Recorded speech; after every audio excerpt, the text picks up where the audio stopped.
অজুর সময়ে আপনি যদি তিনটি আমল করতে পারেন, আল্লাহ আপনার গুনাহ ক্ষমা করে দিবে। অজুর সময় আপনি তিনটি আমল করতে পারেন, আপনার বাড়ির মধ্যে আল্লাহ তাআলার পক্ষ থেকে রহমত বর্ষিত হবে, অশান্তি দূর হবে, বাড়ি প্রশস্ত করে দিবেন মহান আল্লাহ। সুবহানাল্লাহ। আপনি যদি অজুর সময় এই তিনটি আমল করতে পারেন, আপনার রিজিকের মধ্যে আল্লাহ বরকত দিবে, আপনার অভাব দূর করে দিবে।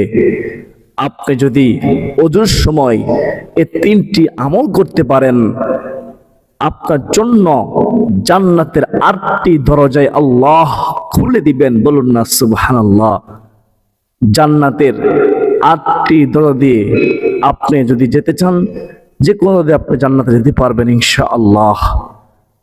অত্যন্ত দামি তিনটি আমল। ওই নারী পুরুষ কতই না ভাগ্যবান, যেই নারী পুরুষ অজুর সময়ে এই তিনটি আমল করবে। তো আপনারা যদি জানতে চান কোন তিনটি আমল করবেন, তাহলে আজকের আলোচনা মনোযোগ দিয়ে শুনতে হবে। তো চলুন আমরা তিনটি আমল জেনে নেই। আমরা তো প্রতিদিন অজু করি নামাজের পূর্বে।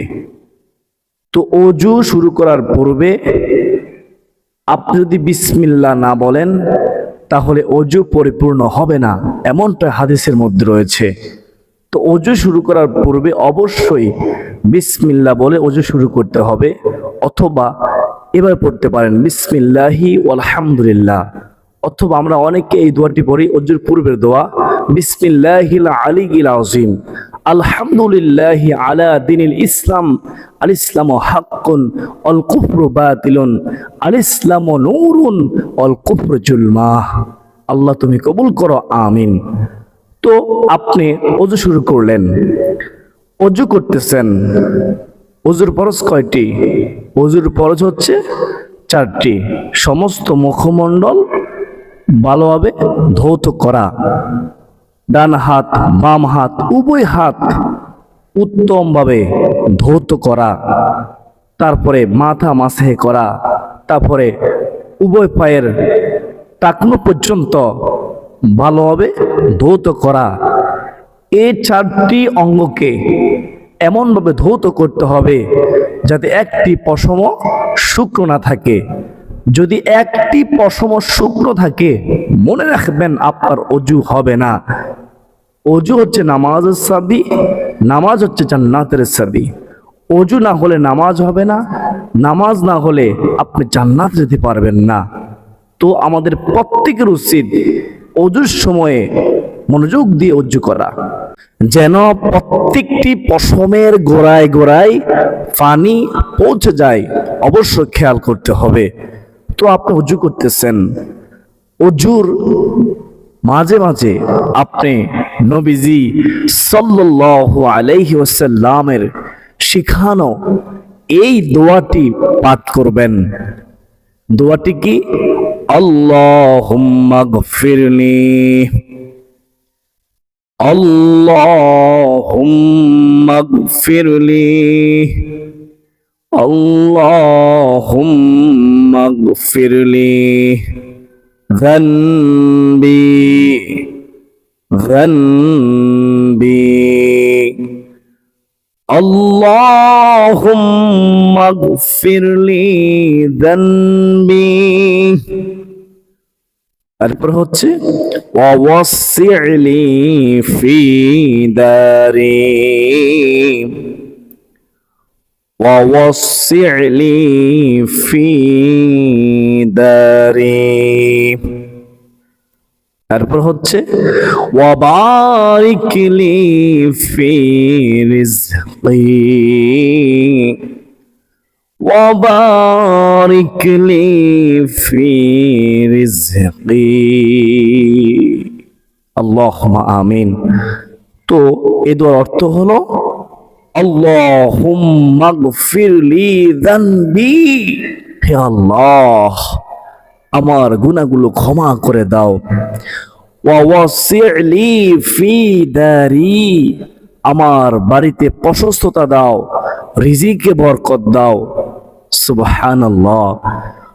ওয়াবারিক লি ফি রিজকি, আল্লাহ গো আমার রিজিকের মধ্যে বরকত দাও, আমার রিজিক প্রশস্ত করে দাও, আমার রিজিক বৃদ্ধি করে দাও, আমার অভাব দূর করে দাও। আল্লাহুম্মা আমিন। আল্লাহু আকবার কাবীরা। এই দোয়াটি পড়বেন ওযুর মাঝে মাঝে। এই দোয়াটি পড়লে কি লাভ? রাসূলুল্লাহ সাল্লাল্লাহু আলাইহি ওয়াসাল্লাম বলেছেন, এই দোয়াটি পড়লে আমার আপনার গুনাহ আল্লাহ ক্ষমা করে দিবেন। এই দোয়াটি পড়লে আমাদের বাড়ির মধ্যে প্রশস্ততা আল্লাহ দান করবেন। এই দোয়াটি পড়লে আল্লাহ আমাদের রিজিকের মধ্যে বারাকা দিবেন, বরকত দিবেন। সুবহানাল্লাহ।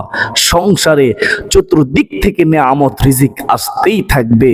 আমি আপনি যখনই ওযু করব, ওযুর মাঝে মাঝে আমরা এই দোয়াটি পড়ব ইনশাআল্লাহ। আল্লাহুম্মা গফিরলি ذنبي ووسع لي في داري وبارك لي في رزقي। আল্লাহ তাআলা আমাকে আপনাকে আমাদের সবাইকে এই দোয়াটি ওযুর মাঝে মাঝে পড়ার তৌফিক দান করুন। সকলে বলি আল্লাহুম্মা আমিন। এখন আমরা জানবো 2 নম্বর আমল।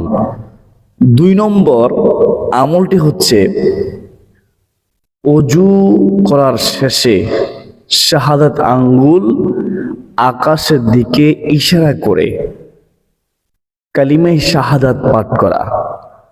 আশহাদু আল্লা ইলাহা ইল্লাল্লাহু ওয়াহদাহু লা শারীকা লাহু ওয়া আশহাদু আন্না মুহাম্মাদান আবদুহু ওয়া রাসূলুহু। আল্লাহু আকবার কাবীরা।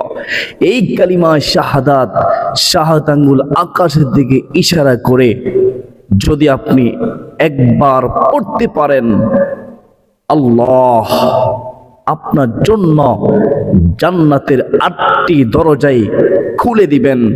আপনি যে কোনো দরজা দিয়ে ইচ্ছে জান্নাতে হাসতে হাসতে চলে যেতে পারবেন ইনশাআল্লাহ। সুবহানাল্লাহ, সুবহানাল্লাহ। কালিমা শাহাদাত আমরা সবাই পারি, না পারলে শিখে নেবেন। আমরা মুসলমান, কালিমায়ে তৈয়বা, কালিমায়ে শাহাদাত আমাদের জানা উচিত। আশহাদু আল্লা ইলাহা ইল্লাল্লাহু ওয়াহদাহু লা শারীকা লাহু ওয়া আশহাদু আন্না মুহাম্মাদান আবদুহু ওয়া রাসূলুহু। আশহাদু আল্লা ইলাহা ইল্লাল্লাহু ওয়াহদাহু লা শারীকা লাহু ওয়া আশহাদু আন্না মুহাম্মাদান আবদুহু ওয়া রাসূলুহু। আল্লাহ তুমি আমাদেরকে উত্তম রূপে ওযু করার পরে এই কালিমায়ে শাহাদাত তোমাকে খুশি করার জন্য পাঠ করার তৌফিক দান করিও। আল্লাহুম্মা আমিন ইয়া আরহামার রাহিমিন ইয়া আহকামুল হাকিমিন। তো এতক্ষণ পর্যন্ত আপনারা 2টি আমল জানলেন। এখন আমরা জানবো 3 নম্বর আমল। সেটা হচ্ছে ওযু করার পরে এই দোয়াটি আপনারা পাঠ করবেন। আল্লাহুম্মা কফিনি বিহালালিকা আন হারামিকা وأغنني بفضلك عمن سواك। অর্থ হলো, হে আল্লাহ, হারামের পরিবর্তে তোমার হালাল রিজিক আমার জন্য যথেষ্ট করে দাও। ওয়া আগনিনি বিফাদলিকা আম্মান সিওয়াক, তুমি ছাড়া কারো মুখাপেক্ষী আমাকে করো না আল্লাহ। তোমার স্বীয় অনুগ্রহ দ্বারা আমাকে সচ্ছলতা দান করো। আল্লাহুম্মা আমিন। এই দোয়ার অর্থ শুনে আপনারা বুঝতে পেরেছেন এই দোয়াটি কতটা গুরুত্বপূর্ণ দোয়া। পড়বেন। এই দোয়া সম্পর্কে হাদিসের মধ্যে রয়েছে, রাসূলুল্লাহ সাল্লাল্লাহু আলাইহি ওয়াসাল্লাম বলেছেন, পর্বত সমান ঋণ থাকলেও এই ঋণ পরিশোধ করার জিম্মাদার স্বয়ং আল্লাহ তাআলা হবেন। সুবহানাল্লাহ। পাহাড় সম পরিমাণ ঋণ থাকলেও যিনি রজ্জাক, রিজিক দাতা, যিনি কুন বললেই ফায়াকুন হয়ে যায়, রিজিকের ফয়সালা হয় আসমানে, যিনি যাকে ইচ্ছা তাকে অগণিত রিজিক দিয়ে থাকেন, অতারযুকু মান তাশাউ বিগয়রি হিসাব। তো আমরা এই দোয়ার মাধ্যমে আল্লাহকে খুশি করার জন্য পড়ব এবং এই দোয়ার মাধ্যমে আমরা আল্লাহর কাছে সাহায্য চাইব ইনশাআল্লাহ। যদি আপনি সঠিকভাবে পড়তে পারেন, বিশ্বাস থেকে পড়তে পারেন, তাহলে অবশ্যই অবশ্যই আপনি যেই কাজে করুন না কেন হালাল পথে, ওই হালাল পথে, বৈধ পথে আপনার ওই কাজের মধ্যে আল্লাহ বরকত দিয়ে আপনার অভাব দূর করার ব্যবস্থা করে দিবেন ইনশাআল্লাহ। আপনি কল্পনা করতে পারবেন না কিভাবে যে আপনার ঋণ পরিশোধ হয়ে যাচ্ছে। অনেকে আছে লক্ষ লক্ষ টাকা ইনকাম করে তারপরেও ঋণগ্রস্ত। তো ঋণ বড় মারাত্মক, শহীদ হওয়ার পরেও ঋণের বোঝা মাফ হয় না। আমরা আল্লাহ তাআলার কাছে সব সময় ওযু করার শেষে এই দোয়াটি পাঠ করব। কালিমে শাহাদাত পাঠ করার পরে একবার পাঠ করলেই হবে ইনশাআল্লাহ। 5 ওয়াক্ত নামাজের পূর্বে আমরা ওযু করি। যদি আমরা দৈনিক 5 বার ওযু করার শেষে কালিমে শাহাদাত পড়ার পরে এই দোয়াটি পড়ি, আশা করা যায় আল্লাহ তাআলা খুশি হয়ে আমাদের অভাব দূর করে দিবে, রিজিকে বরকত দিবে ইনশাআল্লাহ। আল্লাহ তাআলা আমাকে, আপনাকে, আমাদের সবাইকে ওযু করার শেষে এই দোয়াটি পাঠ করার তৌফিক দান করুন। সকলে বলি আল্লাহুম্মা আমিন। প্রিয় দিনী ভাই বোনেরা, 1 নম্বর আমলটি জানলাম কি, ওযুর মাঝে মাঝে এই দোয়াটি পড়বেন, আল্লাহুম্মা গফিরলি যানবি ওয়া ওয়াসি'লি ফি দারি ওয়া বারিকলি ফি রিজকি। 2 নম্বর আমলটি জানলাম, ওযুর পরে শাহাদাত আঙ্গুল আকাশের দিকে ইশারা করে কালিমে শাহাদাত পড়বেন, আশহাদু আল্লা ইলাহা ইল্লাল্লাহু ওয়াহদাহু লা শারীকা লাহু ওয়া আশহাদু আন্না মুহাম্মাদান আবদুহু ওয়া রাসূলুহু। 3 নম্বর আমল জানলাম কি, আল্লাহুম্মা কফিনি বিহালালিকা আন হারামিকা ওয়া আগনিনি বিফাদলিকা আম্মান সিওয়াক। প্রিয় দিনী ভাই বোনেরা, তো যারা আমল করবেন নিয়ত করেছেন তাদের জন্য একটু দোয়া করি আল্লাহ তাআলার কাছে। প্রথমে ইসমে আজম পড়ে নেই, ইয়া যাল জালালি ওয়াল ইকরাম। এরপর একবার দুরূদ ইব্রাহিম পড়ে নেই, আল্লাহুম্মা সাল্লি আলা মুহাম্মাদি ওয়া আলা আলি মুহাম্মাদ কামা সাল্লাইতা আলা ইব্রাহিম ওয়া আলা আলি ইব্রাহিম إنك حميد مجيد اللهم بارك على محمد وعلى آل محمد كما باركت على إبراهيم وعلى آل إبراهيم إنك حميد مجيد চলুন আমার সাথে আপনারা আমিন আমিন বলবেন কার দোয়া কখন কবুল হয় বলা যায় না আল্লাহুম্মা আমিন ربنا آتنا في الدنيا حسنة وفي الآخرة حسنة وقنا عذاب النار الحمد لله رب العالمين والصلاة والسلام على سيد المرسلين وعلى آله وأصحابه أجمعين ربنا ظلمنا أنفسنا وإن لم تغفر لنا وترحمنا لنكونن من الخاسرين ربنا فاغفر لنا ذنوبنا وكفر عنا سيئاتنا وتوفنا مع الأبرار ربنا لا تزغ قلوبنا بعد إذ هديتنا وهب لنا من لدنك رحمة إنك أنت الوهاب رب اجعلني مقيم الصلاة ومن ذريتي ربنا وتقبل دعاء ربنا اغفر لي ولوالدي وللمؤمنين يوم يقوم الحساب يا الله আল্লাহ গো আমরা যারা নিয়ত করেছি ওজুর সময় তিনটি আমল করব ও গো মালিক তুমি আমাদেরকে ওজুর সময়ে এই তিনটি আমল করার তৌফিক দাও আল্লাহ